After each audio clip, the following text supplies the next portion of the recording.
মেরিস্টোপস বাংলাদেশ নারীর স্বাস্থ্যসেবায় আন্তর্জাতিক মান অর্জনকারী প্রতিষ্ঠান। ৩ দশকেরও বেশি সময়ে কাজ করছে প্রতিষ্ঠানটি। নারীর স্বাস্থ্যসেবায় অনন্য অবদান রাখছে মেরিস্টোপস। নারীর সুস্থতা শুধু তার একার বিষয় নয়, একটি পরিবার, সমাজ, এমনকি পুরো জাতির সাথে জড়িত। তাই নারী স্বাস্থ্যের প্রতিটি ধাপেই সতর্ক আর সচেতন পদক্ষেপ দরকার।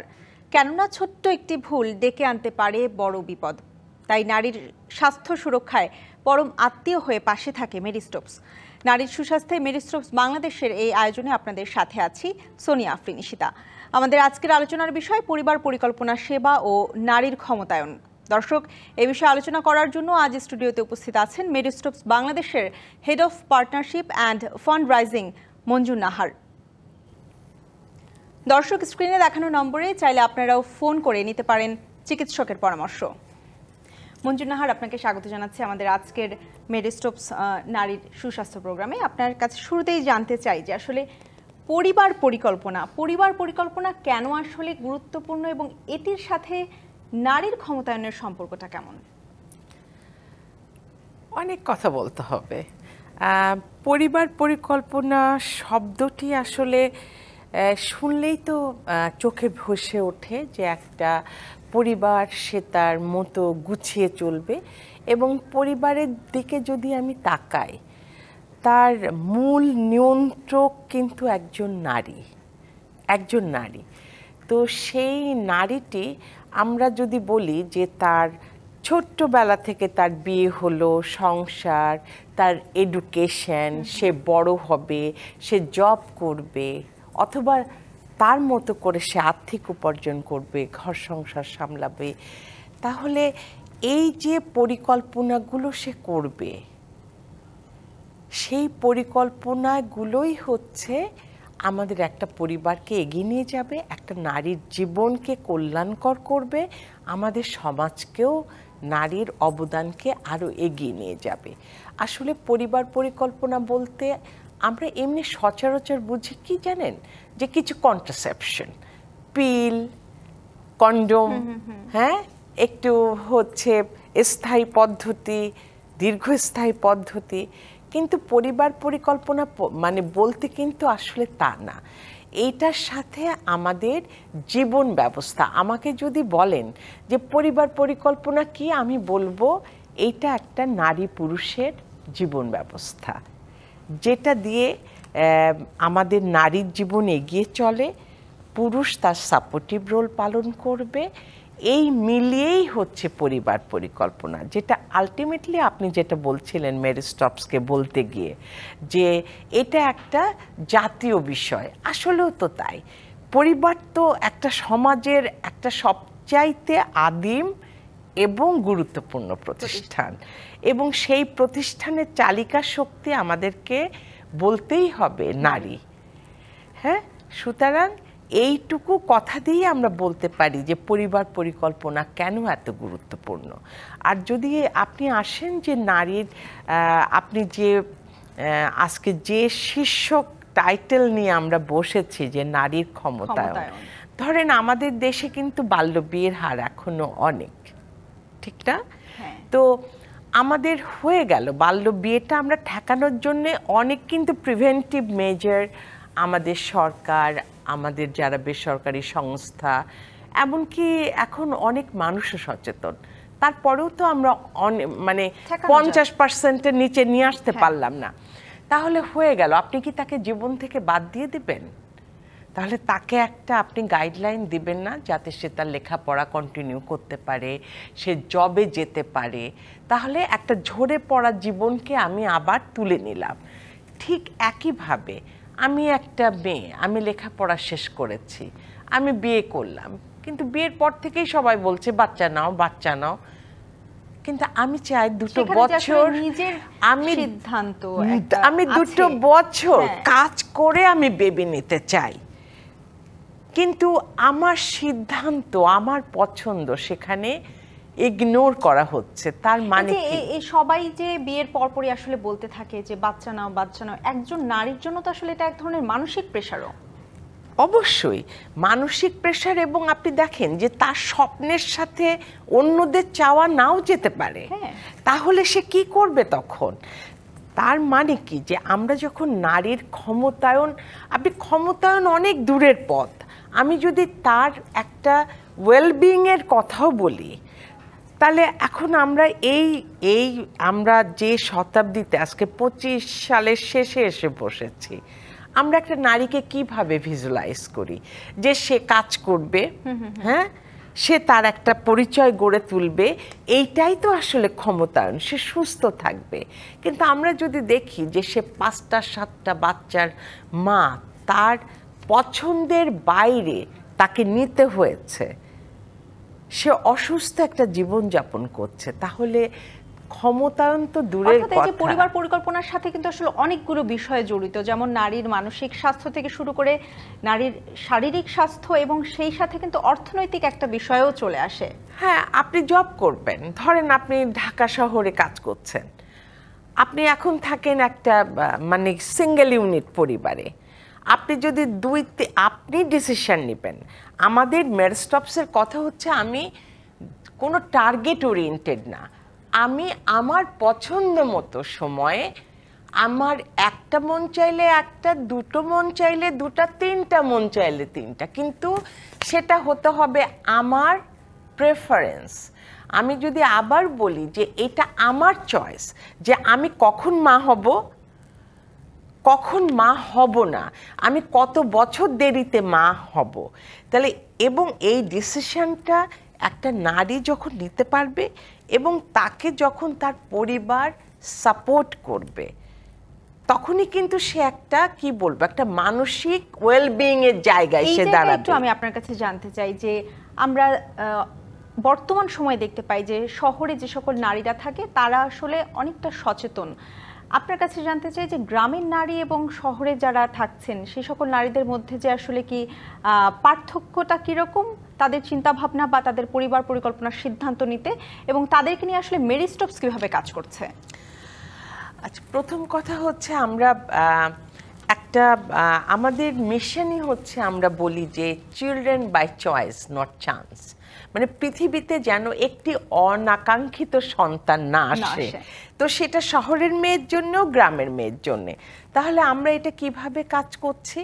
প্রথম কথা হচ্ছে যে আপনার শুধু শহর গ্রাম না, আপনি শহরটাকেও যদি ভাগ করেন, যারা স্লামে বসবাস করছে সেই পকেট, বা আপনি ঢাকা থেকে একটু বেরোলেন, ধামরাইয়ের পকেট আর ঢাকার সেন্ট্রাল কিন্তু এক নয়। আবার আপনি যখন গ্রাম বলছেন, আমার পাহাড়ের গ্রাম আর আমার চর অঞ্চলের গ্রাম, হাওড় অঞ্চলের গ্রাম কিন্তু এক না।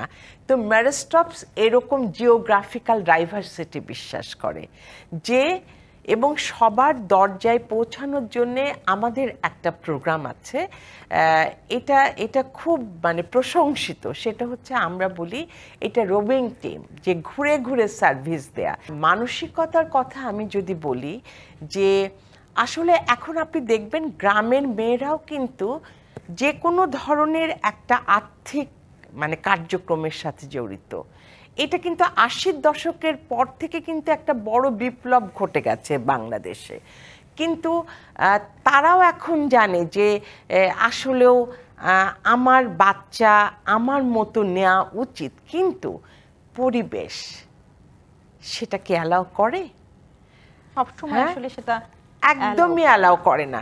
এবং শুধু গ্রাম কেন, আমি এই শতকে এসে দাঁড়িয়ে বলবো, আমাদের শহরের মেয়েদেরও কিন্তু একই জায়গায়, কারণ আমরা জানি যে আমাদের সংস্কৃতিটাই হচ্ছে পিতৃতান্ত্রিক সমাজ ব্যবস্থা। আমি আজকে একটা কমলা শাড়ি পরে এসেছি, তার বিশেষ কারণ আছে। গত 25 তারিখ থেকে শুরু হয়েছে গ্লোবালি নারী নির্যাতন পক্ষ। বৈশ্বিকভাবে আমরা এই পক্ষটাকে, আমরা নারীর প্রতি যে সকল সহিংসতা হয় সেইটার বিরুদ্ধে এই পক্ষকালব্যাপী ক্যাম্পেইন হয়।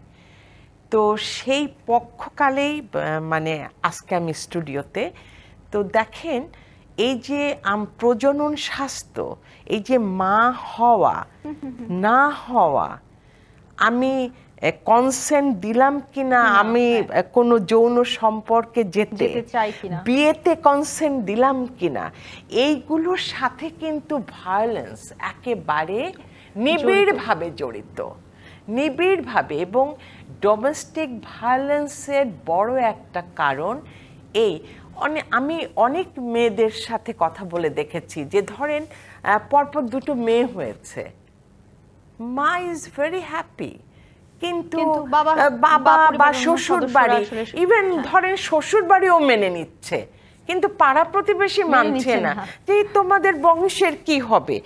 তার মানে একটা, আমি ঢাকারই একটা খুব আধুনিক ক্লিনিকে আমি নিজেই সেবা নেওয়ার জন্য গেছি, দেখে একটা মেয়ে 35 বছর হবে, সে তার 4th সন্তান সে এক্সপেক্টিং, এবং তার অলরেডি 3টা সিজার হয়েছে। তো আমি বলেছি স্বাস্থ্য ঝুঁকি, আমি বলছি আপনার তো মৃত্যু ঝুঁকি, স্বাস্থ্য ঝুঁকি না। তখন সে কেন্দ্রে দিয়ে বলল যে আপা আমার কিচ্ছু করার নাই, ইভেন আমার শ্বশুর শাশুড়িরও কোনো হাত নাই, আত্মীয় স্বজন আমার জীবনটাকে দুর্বিষহ করে দিচ্ছে।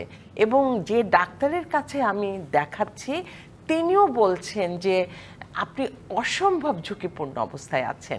তাহলে এই ধরনের করুণ কাহিনী যদি ঢাকার মতো একটা নামী হসপিটালে দেখা যায়, সেক্ষেত্রে আসলে গ্রামের কথা যদি আমরা চিন্তা করি তাহলে আরো ভয়াবহ। আমরা এই বিষয়ে আরো কথা বলবো, কিন্তু আমাদের সময় হচ্ছে একটি বিরতি নেবার, বিরতির পরে আমরা ফিরে আসছি। নারীর সুস্বাস্থ্যে মেরি স্টোকস বাংলাদেশে নিচ্ছে একটি বিরতি, সঙ্গে থাকুন। আবারও স্বাগত ডিবিসি নিউজের সাপ্তাহিক আয়োজন নারীর সুস্বাস্থ্যে মেরি স্টোকস বাংলাদেশ। আমাদের আজকের আলোচনার বিষয় পরিবার পরিকল্পনা সেবা ও নারীর ক্ষমতায়ন। আলোচনায় আজ স্টুডিওতে উপস্থিত আছেন মেরি স্টোকস বাংলাদেশের head of partnership and fund raising Manjur Nahar. আপনাকে আবারও স্বাগত জানাচ্ছি আমাদের আজকের আয়োজনে। বিরতির আগে আসলে আমরা কথা বলছিলাম পরিবার পরিকল্পনা নিয়ে, আপনার কাছে জানতে চাই, এবং আপনি বলছিলেন যে একজন নারী একটা সন্তান নেবে নাকি দুটো সন্তান নেবে সেটা আসলে তার ডিসিশন। আপনার কাছে জানতে চাই যে গর্ভনিরোধ পদ্ধতি নিয়ে আসলে অনেকের অনেক ধরনের ভুল ধারণা যদি বলি বা মিথ যদি বলি আছে, এই বিষয়টা নিয়ে একটু আপনার কাছে জানতে চাই। হ্যাঁ, এটা একদম আমি বলবো যে এটা বড় একটা চ্যালেঞ্জও।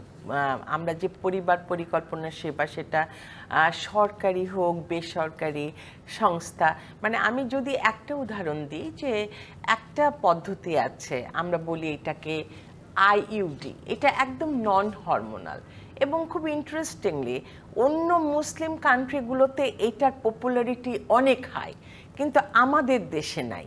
তার কারণ কিন্তু শুধু এই মিথ এবং গুজব, যে এটা নিয়ে মরে গেলে কি হবে, তারপরে এটা পেটের ভিতরে ঢুকে গেলে একটা মানুষ মারা যাবে, এবং অনেক অনেক ধরনের। তারপরে ধরেন হ্যাঁ, বড়ি কাউকে স্যুট করতে না পারে, কিন্তু proper counselling, side effect management, এবং সবচেয়ে বড় কথা যে আমরা যদি প্রপার কাউন্সেলিংয়ের মাধ্যমে কোনো পদ্ধতি গ্রহণ করি তাহলে কিন্তু সেগুলো আমরা মিটিগেট করতে পারি। আমরা তো অনেক ক্ষেত্রে দেখি যে বড়ি খাওয়ার পরে অনেকের আসলে কেউ একটু স্বাস্থ্যটা বেশি বেড়ে যাচ্ছে, সেক্ষেত্রে সে নিজে নিজে সেটা বন্ধ করে দিচ্ছে। এটা হতে পারে, এবং এই ক্ষেত্রে আমি একটা কথা বলবো যে পুরুষদের জন্যও কিন্তু পদ্ধতি আছে, এবং সেই পদ্ধতির বেশি প্রচার হওয়ার কথা, যেখানে কোনো সাইড এফেক্ট নাই। কিন্তু আসলে ওই আবারও বলতে হয় যে আমাদের যে পিতৃতান্ত্রিক কালচারে এই পরিবার পরিকল্পনা ব্যবহার করতে চায়, হ্যাঁ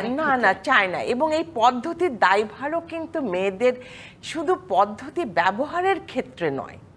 হ্যাঁ, ধরেন আমরা অনেকে বেশিরভাগ সঙ্গী অসচেতন।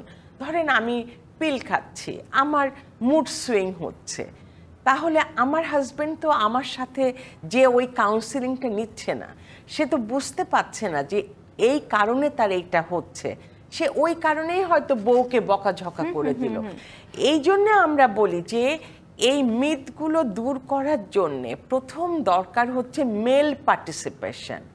হ্যাঁ, আমাদের এগুলো মানে আমি এই অনুষ্ঠানের মাধ্যমে মানে মেরি স্টোকসের যে মূল একটা কথা আমি ছড়িয়ে দিতে চাই যে আমাদের পুরুষদেরকে পরিবার পরিকল্পনার ক্ষেত্রে তাদের অংশীদারিত্ব থাকতে হবে। হ্যাঁ, তাদেরকে সাপোর্টিভ হতে হবে, না হলে কিন্তু হবে না। এবং আমরা বলি যে আমাদের অ্যাপ্রোচ, ধরেন কমিউনিটি যারা লিড করে, রিলিজিয়াস লিডার যারা আছে, তাদের সাথে সরকারি বেসরকারি সংস্থাগুলোকে আরও ডায়ালগে যেতে হবে, যাতে এই মিথগুলো চলে যায়। প্রচুর প্রচারণা করতে হবে। হ্যাঁ, আমাদের ডাক্তারদের এই যে আমরা আয়োজন করেছি, এই আয়োজনগুলো আরো বাড়িয়ে দিতে হবে, আরো বাড়িয়ে দিতে হবে। যে ছেলে পার্টনার বা পুরুষ পার্টনার আসলে সেরকম করে সহযোগিতা করছেন, এবং এই কারণেই কিন্তু আসলে অনেক সময় আমরা দেখতে পাই যে আনপ্ল্যান্ড প্রেগন্যান্সি বা অনিয়ন্ত্রিত যে গর্ভধারণ এটা হয়ে যায়। এটিও তো আসলে নারীর স্বাস্থ্য ঝুঁকির সাথে অনেকটা জড়িত। এটা তো মানে এর সাথে কিন্তু অ্যাবর্শনও জড়িত। ধরেন আমি এখন বেবি চাচ্ছি না, আমি হয়ে গেছি, আমি হয়তো যে কাজ করছি আমি ছুটি পাবো না, হ্যাঁ, বা আমার এখন যে সংসারের দায়িত্ব বা আমার শারীরিক মানসিক কন্ডিশন আমাকে অ্যালাউ করছে না, তাহলে আমি কি করব? কারণ যদিও আমাদের সরকারি নীতিমালা আছে, আমরা বলি এটা হচ্ছে এমআর, মিনিস্ট্রিয়াল রেগুলেশন, কিন্তু আমরা কয়জন সেটা জানি? আমরা কি করি? আমরা কবিরাজের কাছে যাই, আমরা হাতুড়ি ডাক্তারের কাছে যাই, একটা শিকড় ইউজ করি, এবং এই যে আমাদের ম্যাটারনাল ডেথ কিন্তু আমরা অনেক রিডিউস করতে পেরেছিলাম। যে আমরা ক্ষমতায়নের কথা বলছি, আমি যদি আমাদের কালচারালি কি হাউস হোল্ডের দায়িত্ব কার?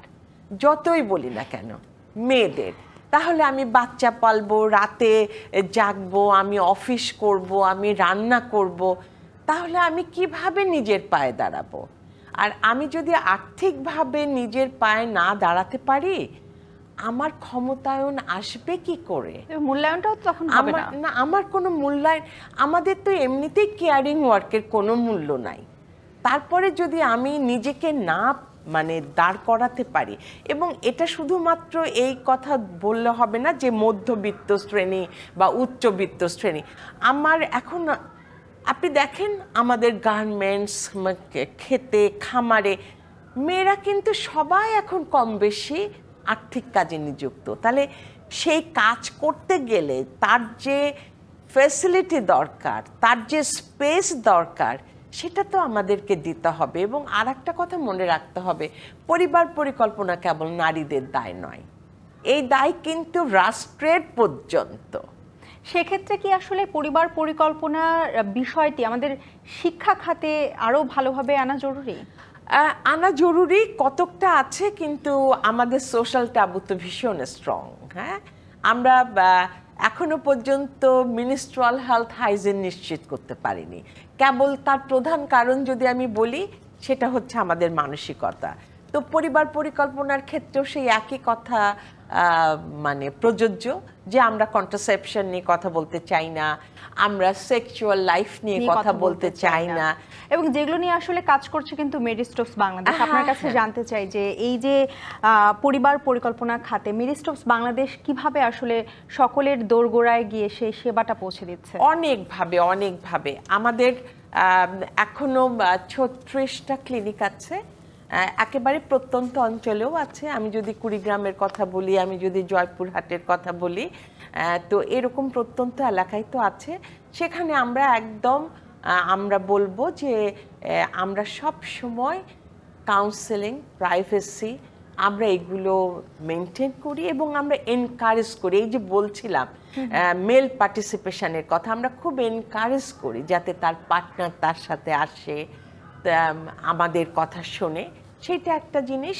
আর একটা হচ্ছে আমি একটু বলেছিলাম, ধরেন আমরা সেটাকে বলি হার্ড টু রিচ এরিয়া, মানে একেবারে প্রত্যন্ত দুর্গম এলাকা, যেখানে কিছুই পৌঁছানো যায় না। ধরেন সেবা, আমাদের যে দল এই কাজগুলো করে, তাদের হয়তো একটা জায়গায় যেতে গেলেই সন্ধ্যা পেরিয়ে যায়। তো সেই সব অঞ্চলেও আমরা সেবা দিই এবং এই কাজগুলো আমরা গভর্নমেন্টের সাথে যৌথভাবে করে থাকি। জি, মঞ্জুরা নাহার, আপনাকে অসংখ্য ধন্যবাদ। আজ আমাদের আলোচনার মাধ্যমে অনেকগুলো বিষয় উঠে এসেছে, অসংখ্য ধন্যবাদ আপনাকে। আপনাকেও ধন্যবাদ আমাদের সাথে এই আয়োজনে থাকার জন্যে। এবং আমরা বিশ্বাস করি যে নারী তার সিদ্ধান্ত গ্রহণ করতে পারে, যেন নারী তার পছন্দ মতো সন্তান নিক, সে তার নিজের পায়ে দাঁড়াক এবং নারীর ক্ষমতায়ন নিশ্চিত করুক। অসংখ্য ধন্যবাদ। নারীর সুস্বাস্থ্যে মেরি স্টোকস বাংলাদেশে এই ছিল আজকের মতো। ডিবিসি নিউজের সঙ্গে থাকুন।